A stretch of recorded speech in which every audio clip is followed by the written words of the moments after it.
What's up, y'all? We are down to the final 3 games of the NFL season with the championship game coming up. But guess what? That doesn't mean that we're done giving actionable takeaways. That's why I've spent the last 2 days in the utilization bunker studying all of the latest data and trends to bring you information not only for this weekend, but taking an eye towards 2023. And with that said, we have got 2 wide receivers with some illuminating data points that we have got to decipher. So the first player we've got to talk about is Kadarius Toney. He's averaging 10.3 fantasy points per game over the last 4 contests. I get it. That doesn't really sound that impressive. That's wide receiver 4 level production. However, whenever you account for the fact that he's only on the field for 29% of the Chiefs' passing plays in those games, that's really impressive. He's earning a lot of targets every time he's on the field. Now, some of those are schemed, but he's also earning them on his own. And this points towards a bigger picture zoom out. If we think about 2023, Toney could be a wide receiver 1 if his role expands. So digging further into that target demanding ability that Toney is flashing, which by the way is the most important thing we need to see from a wide receiver. We want to see him do things after the catch. We know Toney can do those things as well. But the number one goal of a receiver is they've got to earn the trust of their quarterback to be able to demand targets. They've got to be able to get open. If not, all those other athletic traits, they're not really worth much. And if we look at Kadarius Toney over his first 2 seasons, in 2021, 26% targets per route run. That is absolutely elite. And then he's followed that up this year, albeit on another small sample, with another 26% targets per route run. Now, some will point to the fact that a lot of his looks are close to the line of scrimmage. A lot of his looks can come on screen plays, gadgets. He gets to line up in the backfield. And while those things are all true, there's also some data in Toney's profile that points to he's probably able to earn targets without just those sort of looks. So there's 3 things I really want to focus on here as we discuss this a little bit further. And number 1, we can actually separate the targets for Toney on screen plays, on gadget plays, things like that, from the targets that he's earned on non-screen plays. And that comes to 22%. So where was he at? 26%, including all of the gadget plays, but still at 22%. Guess what? 22% targets per route run. It's not quite at the elite level of 26%, but it's still really strong. And you have to remember, every receiver we look at has some percentage of their plays baked in, tied to screens and things like that. So every receiver is benefiting to some extent. The other thing that you can look at is Toney's ability against purely man coverage. He has a 23% targets per route run against man. And guess what? If you're just a scheme player, if you are just someone that can only get open against zone or everything has got to be gadget oriented for you, you can't come out and demand targets like that against man coverage. And then the final thing, remember a guy named Deebo Samuel. Just a few years ago, everybody saw his low ADOT. They said, this is not sustainable.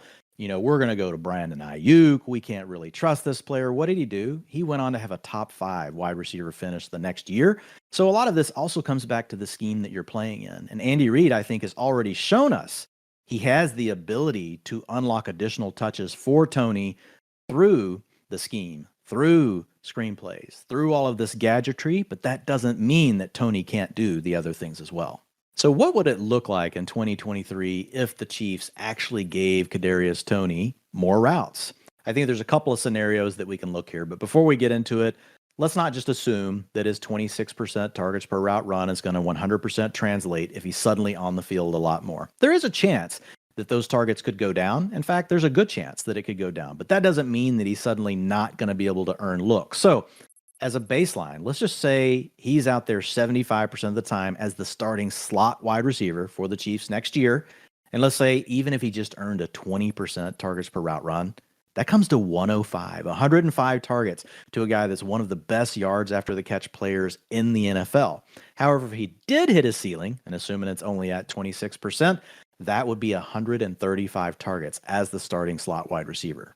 The second way this could play out is Toney's not just a slot receiver, and we don't have to limit him to a 75% route participation. Let's say we put him around 90%, which is where most full-time wide receivers are. And now we can take the same logic that we took before, and you get a floor of 125 targets and a ceiling of 165. Can you imagine 165 targets to Kadarius Toney from Patrick Mahomes?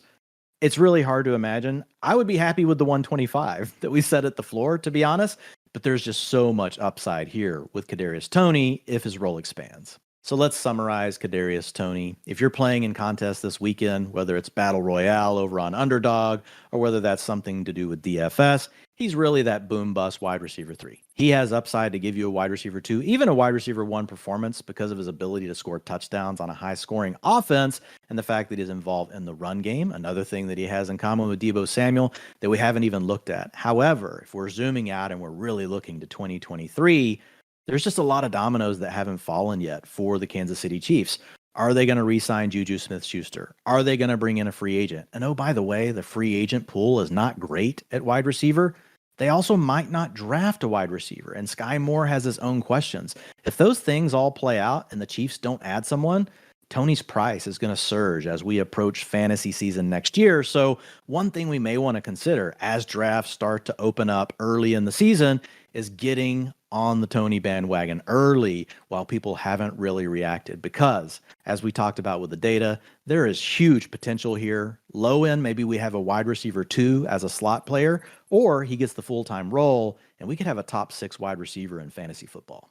So the second player we're going to talk about is Tee Higgins of the Bengals. Higgins was off to an absolute hot start over his first 2 seasons. As a rookie, put up a 21% targets per route run.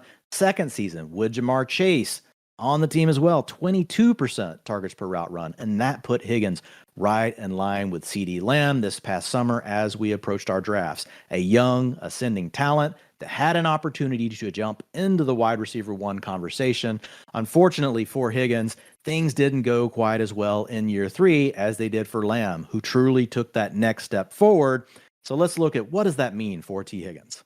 So looking at Higgins' 2022 performance, we saw his targets per route run dip down to 19%, and that's despite missing Jamar Chase from the lineup for multiple games. And when we look at a 19%, it's not necessarily good. Since 2011, that's more in wide receiver 4 territory.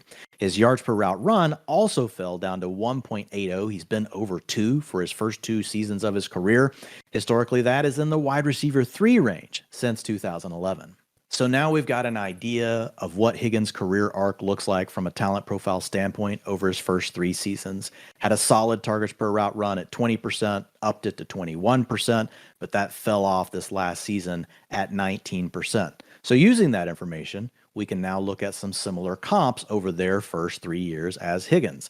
Now, I didn't include players that were drafted in round 5, 6, 7. I wanted to include players that had draft capital. We know that that matters. Higgins was a second-round pick. And here are the top 3 names that came up. Number 1, Brandon Cooks. And with Cooks, we actually never saw him get to wide receiver 1 material. However, he was a high-end wide receiver 2 with multiple seasons of 15-plus fantasy points per game.